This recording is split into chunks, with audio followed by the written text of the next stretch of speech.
위원님께서 우려하시는 말을 잘 이해하고 있습니다. 그러나 제가 국회의원으로서 또는 정당의 대표로서 정치적으로 서 있었던 입장과 자, 앞으로 어떻게 할 것인가는 과거에 추미애 후보자가 어떻게 했느냐가 증명하는 거예요.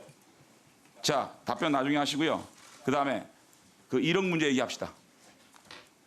그러면 언제 한국심장병재단과 한국백혈병 어린이재단에 기부했습니까? 제가 그 증빙 자료가 오는 대로 언제인가요? 2004년도입니까? 2005년도입니까? 증빙 자료가 오는 대로 말씀을 드리도록 기억 안 하겠습니다. 납니까? 1억이라는 돈을 자기 합수표로 자료에- 받고 자기 합수표로 줬다 그랬는데. 자료에 근거해서 말씀드리도록 하겠습니다. 그런데 네. 놀랍게도 배우자께서 2004년도에 8월 달입니다. 이 사건은 5월 27일 날 벌어졌고요. 인터뷰에서 전혀 우리가 출판을 하려고 그랬는데 출판비를 돌려받았다는 인터뷰를 안 합니다. 10월경 출판하려고 했었고 1억 2천만 원 달라 그러는 거를 1억 원으로 깎았다. 오히려 출판비가 과다 지출된 게 아니라 깎으면서까지 우리가 아껴 썼다. 이렇게 인터뷰를 했어요. 그러면 2004년 8월 달까지는 돌려받지 않았다는 얘기입니다. 그리고 판결문에 보면 출판을 전제로 판결문에 무죄가 난 거는요. 이 출판비를 지불한 것이 정치활동의 범주에 들어가냐 안 들어가냐의 판결이었지 이 출판을 했느냐 안 했느냐의 판결이 아니었어요. 저는 중요한 거는 추미애 후보자가 언제 이 출판비를 회수했고 또 언제 주었느냐가 굉장히 중요합니다. 왜냐? 이 출판을 전제로 재판에 임했기 때문에 후보자의 배우자가 재판에서 법정에서 검찰에서 허위 진술과 거짓을 통해서 무죄를 받았다는 저는 이런 것과도 연계되어 있다고 생각합니다. 그렇기 때문에 우리 후보자께서는 1억을 언제 받았고 언제 줬는지가 굉장히 중요하고요. 간단하게 한국심장병재단입니까? 그다음에 한국백혈병 어린이재단인가? 간단하게 알 수 있어요. 왜냐하면 상속세 및 증여세법에 따르면요. 받은 그 기부금을 받은 재단은 관할 세무서에 신고를 하게 돼 있습니다. 제50조에 공익법에는 2년마다 출연받은 재산의 공익목적 사업 여부에 대해서 세무 확인을 해야 되고 관할 세무서장에게 보고해야 됩니다. 그러면 후보자가 언제 이 심장병재단에 기부했는지 관할 세무서 이를테면 한국심장병재단과 백혈병 어린이재단 여기에 어느 동에 있습니까? 어느 구에 있어요 이게? 그것만 알면 관할 세무서에 분명히 아주 간단하게 이분들이 선고를 했을 겁니다. 그죠? 알 수 있거든요. 너무 쉽게 알 수 있어요 지금. 그리고요 지금 자기합수표라는 것도 믿을 수가 없는 게 자기합수표는 발행자가 동의를 해야만 이것이 은행에서 금융권에서 자료 제출 받을 수가 있어요. 제가 볼 때는 발행자가 추미애 후보자와 굉장히 가까운 사이이기 때문에 제가 볼 때는 이 수표에 대한 자신이 발행한 수표에 대한 금융 추적권을 허락하지 않을 거예요. 이 수표는 그분이 허락하지 않으면 계좌가 나오지가 않습니다. 어떻게 쓰입니까? 그렇기 때문에 후보자가 자기합수표라고 얘기했다는 걸 봐요. 후보자님, 이거는 금방 알 수 있는 겁니다. 관할 세무서에 알아보면 후보자가 동의만 하면 1분만 더 주세요. 관할 세무서에 지금 뒤에 바로 지시해서요. 관할 세무서에서 심장병재단, 어린이 백혈재단 거기에 후보자가 기부한 내용을 가지고 있는지 어떻게 신고했는지 분명히 나올 수가 있어요. 언제 받고 언제 돌려줬는지. 재판에서는 이렇게 1심에서 유죄가 났어요. 2심에는 무죄가 났어요. 그것은 출판비가 정치 활동이냐 아니냐는 유권 해석의 문제였거든요. 그러면 1심에서 아주 쉽게 무죄를 받을 수가 있었어요. 이 얘기를 했었다면 내가 출판비를 줬는데 1억을 받아가지고요. 이 미담 사실이에요. 내가 백혈병재단에 줬는데 이게 어떻게 유죄입니까? 라고 얘기했어야 되는데 서성환 이 변호사는 그 얘기를 안 했습니다. 이걸 어떻게 이해를 해야 됩니까? 답변할 거 있으면 답변해 보세요. 의원님께서 그렇게 하고도 어떻게 이게 기소가 되고 1심에서 유죄를 받았나 하는 것처럼 그 당시 저의 남편도 대단히 억울하고 힘들었던 시절입니다. 저도 지금 생각하면 이게 왜 기소가 되고 1심 재판을 받았는지 그리고 많은 세월이 걸려서 대법원에서 무죄가 난 겁니다. 근데 그 무죄를 지금 의원님께서 여러 가지 억측으로 잘못된 판결이라고 하시면 네. 재판에서 내가 출판비를 받았고 그것을 심장부에 재단에 기부했습니다라는 얘기를 왜 안 했냐는 겁니다. 하고 피신 조서에 나와 있습니까? 검찰 피신 조서에 피신 조서 신청해놨어요 지금. 네, 그렇게 하십시오. 그러니까 저도 이 재판 의원님처럼 똑같이 오래된 일을 정상적으로 처리했기 때문에 궁금하지 않다가 서면 질의를 받고 보니 저도 답변을 해야 돼서 그때부터 여러모로 제가 알아보려고 노력했는데요. 자기합수표는 발행자 이외에는 열람이 불가능하고요. 자기합수표의 이면에 이서된 부분은 보여줄 수가 없다고 그 발행자로부터 연락이 와서 저도 포기를 하고 그다음에 수표에 확인하면 나오니까 말씀해주세요. 확인해 주기 바랍니다. 확인해 주시겠어요? 아까 약속드린 것처럼 그 기부처를 그 말씀드렸기 때문에 기부 받은 곳으로부터 그 기부 받았다는 사실을 확인을 해드리도록 하겠습니다.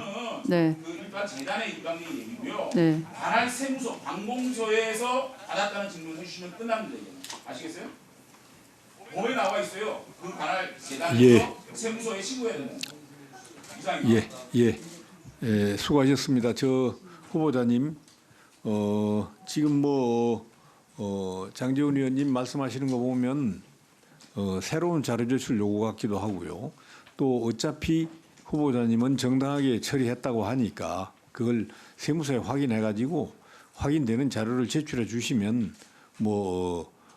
간단하게 해명이 될 것 같습니다. 해명하는 차원에서라도 그 세무서에 좀 알아보고 관련 자료를 입수할 수 있는지 뒤에 앉으신 분들 좀 뒤에 가서 한번 저 세무서에 그렇게 알아보시죠. 예. 우사진인데 지금 장재원 의원님 말씀하신 부분이 이 후보자가 제가 볼 땐 세무서에서 확인하기 어려운 부분 같습니다. 그 재단에서 자기네가 신고한 거를 요청을 해야지 제3자인 후보자가 거기에 그 재단이 신고한 서류를 내놓으라고 할 수 있겠습니까? 그러니까 제가 말씀드리는 것은 잠깐만요. 잠깐만요. 그 발언 끊지 않고 발언하지 마십시오. 장재원 의원님 하시는 말씀 취지도 직접 후보자님이나 뒤에 앉은 분들이 배석하신 분들이 직접 세무서에 이렇게 하라는 게 아니고 결국 그 재단이 해야 될 일인데 재단 쪽에 재단님이 다 밝혀졌잖아요. 그래서 재단 쪽에 좀 이야기를 해서 그런 서류를 뗄 수 있는지 없는지 확인 좀 해보라는 겁니다. 네. 다음은 존경하는 금태섭 의원님 질의하시기 바랍니다. 네, 서울 강서갑 출신의 더불어민주당 금태섭 의원입니다. 법무부 장관 후보자가 된 것을 진심으로 축하드립니다. 감사합니다. 법무부 장관은 언제 어느 때라도 정말 중요한 자리이지만 지금 잘 아시는 것처럼 검찰 개혁을 비롯해서 대단히 많은 과제가 있고 여기에 대해서 여러 가지 의견들이 있습니다.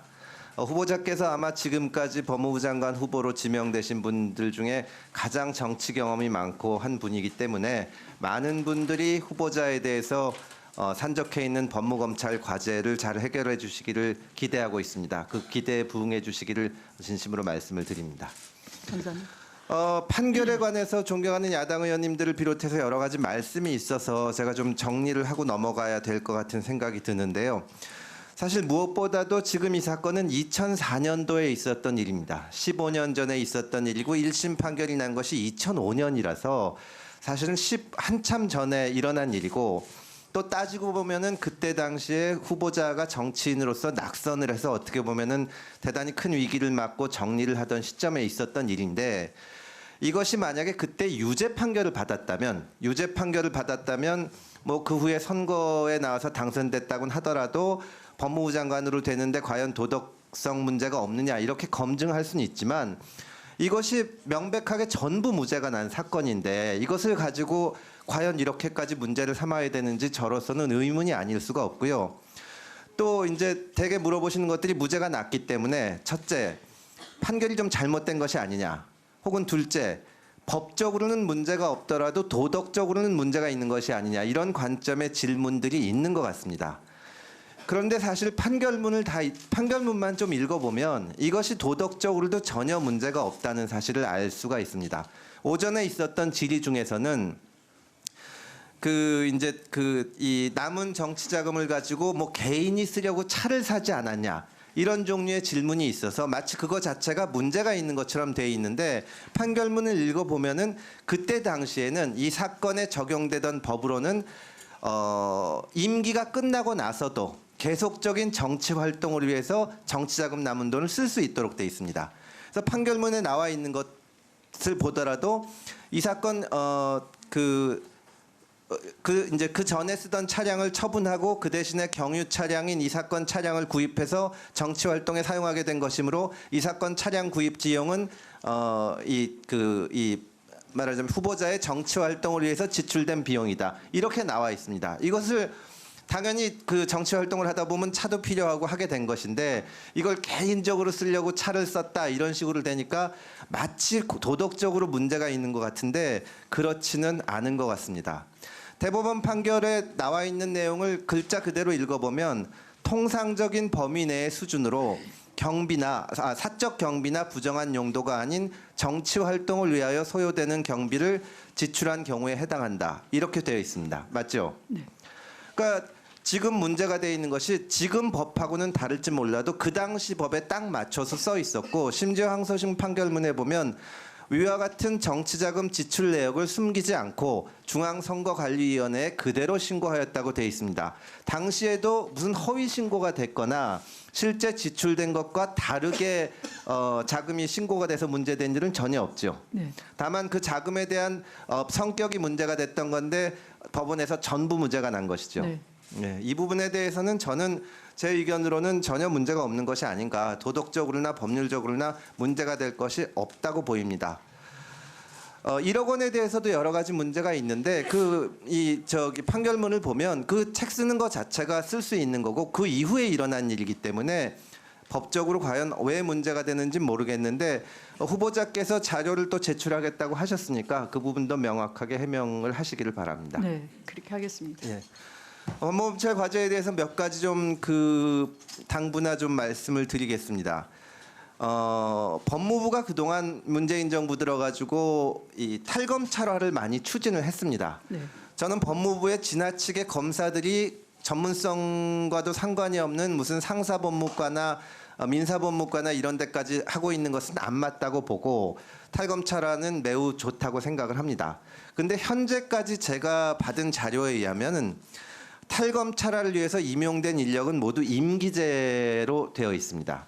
이게 법무부에서 검사들이 지나치게 많이 일을 하는 것이 좀 부적절하다는 측면도 있지만 검사들이 하던 자리에 어떤 상사법무과나 국제법무과나 민사법무과 같은 곳에 전문가를 키우는 이 의미가 있거든요. 그렇다면은 임기제보다는 이 정규직을 안 치거나 계속 장기 근무할 수 있게 해야 된다고 생각을 하는데 어떻게 생각하십니까? 네. 위원님 지적이 옳은 말씀인 것 같고요. 그러나 이제 현실적으로 이 부분에 대해서는 민간 부문과 비교할 때 그 현저히 급료가 낮기 때문에 좋은 전문성을 갖춘 인재를 구할 수가 없다는 난점이 있습니다. 그래서 이 탈검찰화는 한편 그 전문성 있는 인재를 양성해 가면서 이분들이 사실은 한 2, 3년 어떻게 보면 근무를 하다가 다시 민간 분야로 특채가 돼서 가는 경우가 있습니다. 그러니까 좋은 인력을 양성해 놓고 다시 뺏기는 경우가 있는 거죠. 예. 그래서 그걸 좀 업무의 연속성을 취할 수 있는 그런 방안이 무엇일까?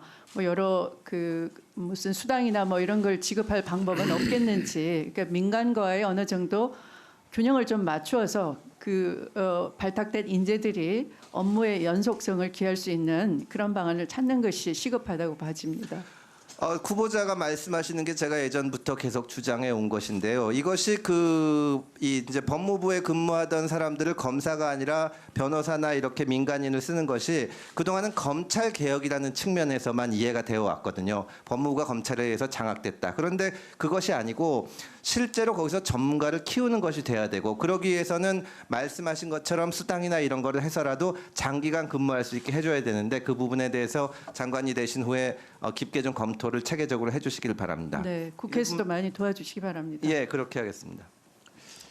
그리고 저 후보자께서 잘 아시겠지만 지금 아주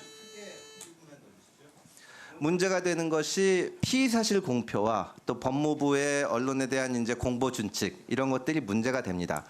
제가 여기서 특정 사건에 대해서 이것이 옳으냐 틀리냐를 떠나서 지금 이 부분에 대해서는 제대로 된 원칙이 안 서 있는 것 같습니다. 그러다 보니까 언론에서 취재를 해서 사건 수사 상황이 알려지면 그 수사 상황에 대해서 마음에 안 드는 쪽에서는 왜 이거를 알리냐고 얘기를 하고 또 알려지지 않을 때는 이것이 문제가 있는 것이 아니냐. 그래서 원칙이 안 잡혀 있는데 현재 법은 기소 전에 이거를 알리기만 하면은 전부 처벌하는 식으로 되어 있지 않습니까? 아까 존경하는 백혜련 의원님께서 말씀하신 것처럼 이것이 그것을 가지고 자꾸 법무부 준칙이나 이런 걸 하려고 그러니까 그때그때 달라진다는 얘기를 듣고 양쪽에서 욕을 먹는데 언론의 자유 또 피의자의 인권 보호 모두 다 보호할 가치가 있는 것이기 때문에 이 부분을 체계적으로 정리를 필요하다면은 법을 개정할까지 좀 검토해 주시기 바랍니다. 네. 참고하겠습니다. 예, 수고하셨습니다.